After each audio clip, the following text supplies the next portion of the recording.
Bom, apesar de nós estarmos falando tanto de um passado, regressão, de memórias passadas e atual, eu espero que você esteja bem presente para poder continuar nos ouvindo, né? E nos assistindo.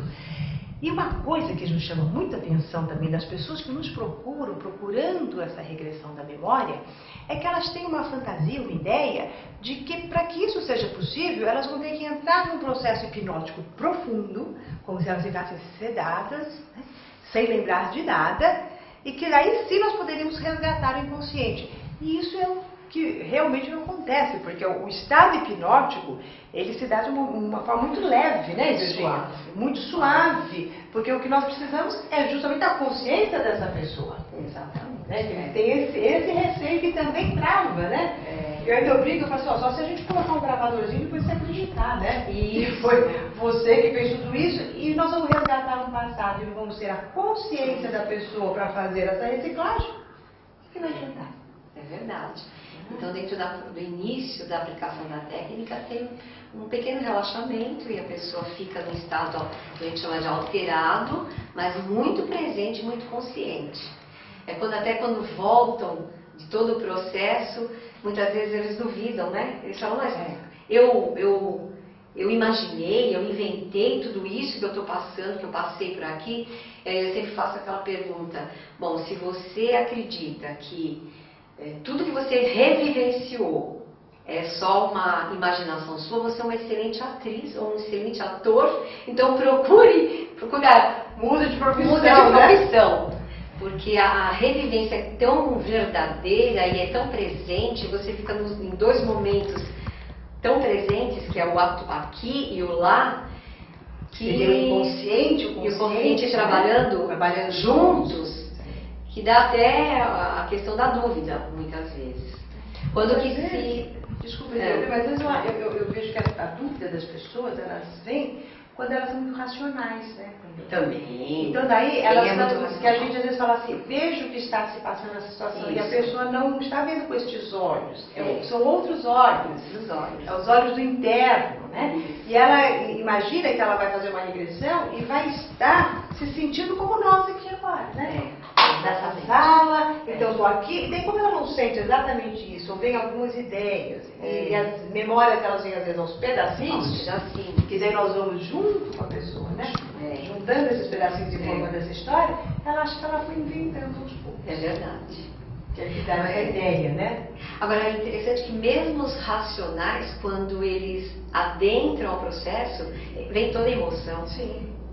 A força dessa veracidade vem da emoção. Vem da emoção. Ele pode inventar uma história, mas vai inventar agora uma tristeza. Uma tristeza. Vai trazer no corpo uma raiva. Toda aquela carga da raiva, ou do medo, como você falou, paralisante. Muitas pessoas se sentem realmente congeladas, duras. Então é daí que vem a veracidade desse processo. Quer dizer, todo esse resgate da memória, ele passa pelo corpo. Passa pelo corpo. Então o nosso corpo, ele registra não só o que nos aconteceu hoje, mas o que nos aconteceu desde sempre. Registra. Então as nossas memórias, elas ficam no corpo. Então todo o processo de resgatar a sua memória, ela é sensação física. Muito mais do que uma intelectiva. Muito mais. Porque se tiver só no intelectivo, não há o resgate da memória. Agora, olha aqui que interessante isso, né, Gil? Porque se a gente for pensar, né, tudo que nós estamos vivendo hoje está sendo registrado em alguma parte do corpo. Exatamente. E por mais que a gente venha, né, a deixar esse corpo na morte, o nosso espírito é eterno, e quando ele ocupa um novo corpo, ele resgata todas as memórias que ele teve na vida corpórea. Isso. Então, o corpo físico pode ir, mas a memória fica no corpo etérico. Isso. E ao reencarnarmos, este corpo etérico se adere ao nosso corpo físico e nós vamos trazendo todas as memórias, senão a gente perderia quem somos. Quem somos não só hoje. Eu posso dizer que hoje eu sou filha de fulano de tal, nasci em tal lugar, exerço tal profissão, dessa minha existência, mas quem é você no seu espírito, na sua essência? Isso.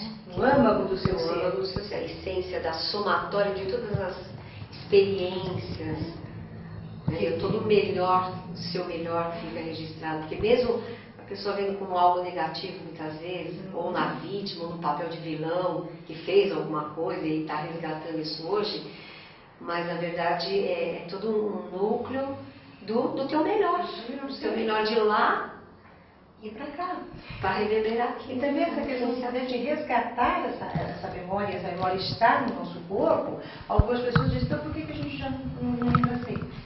Né? Então por que Deus me fez apagar e agora eu vou ativar essa memória? Será que não é contra a vontade de Deus?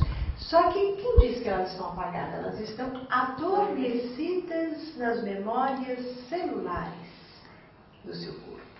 E que você pode acionar essas memórias quando você quiser, na hora que você quiser, e que o contexto lhe for favorável. Então, se Deus tivesse apagado totalmente, não teria essas memórias celulares no nosso corpo. Então, nós temos essas memórias que podem ser ativadas. Eu acho que elas são adormecidas. Chegam adormecidas. E elas acordam em determinados momentos da nossa vida através daquilo que chamam sofrimentos. Sofrimentos, às vezes, no aspecto do profissional, do familiar, das relações. É quando a alma está gritando para arrumar aquele pedacinho. Então, essas memórias, elas vêm, né, de acordo. Sinais. Porque já pensou também se a gente tivesse memória de tudo? Não dá, né? De tudo que o nosso espírito já viveu. Nossa! Nós entraríamos numa depressão também muito grande, ou então não iria conseguir compreender. Então, alguns momentos a gente resgata uma memória. Né? A memória que faz um sentido naquele momento da nossa vida para fazer essa reciclagem. Há pessoas que nem têm a memória dessa vida desde o inteiro. É verdade. Eu não lembro da infância. Você pergunta a ela, você, o que aconteceu você com 10 anos? 10 anos, não sei, nossa, apaguei minha infância. Mas por quê? Deus quis que apagasse a infância? Ou será que foi tão dolorido que a pessoa adormeceu essa memória para poder sobreviver? Que é exatamente esse processo que o ser humano faz. Aquilo que ele diz, não me lembro, ele viveu, ele está registrado.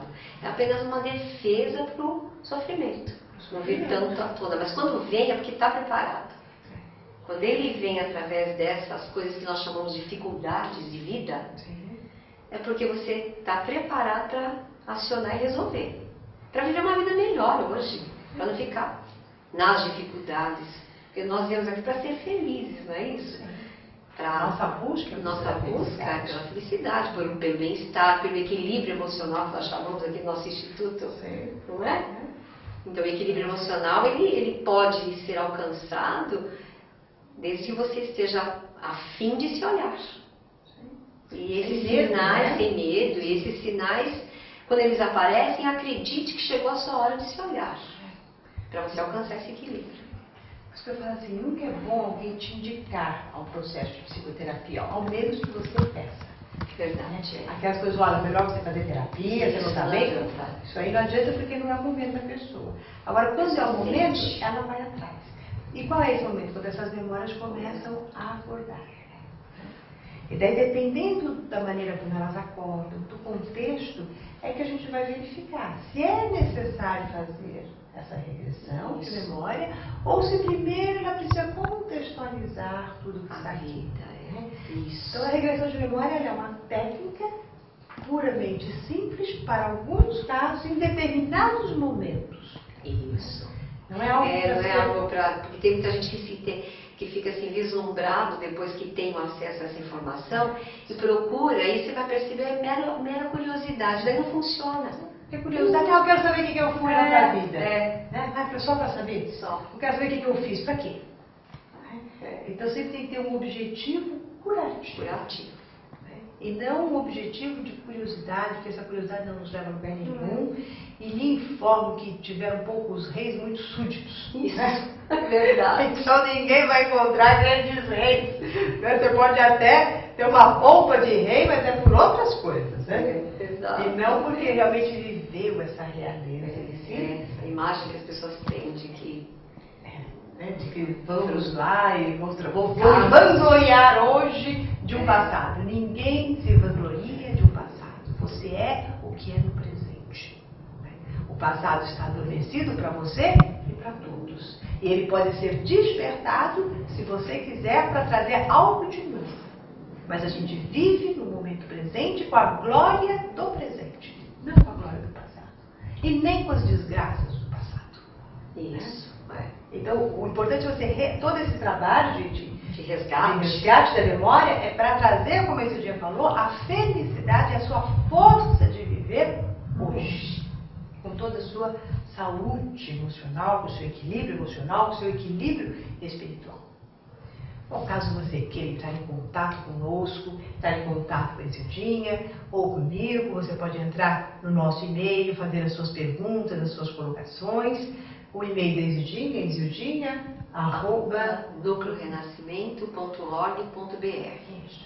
E o meu é só Maura, mas a mesma coisa, @nucleorenascimento.org.br, e que você pode entrar, fazer a pergunta que você quiser, se colocar, e nós teremos imenso prazer em responder e em estar com você.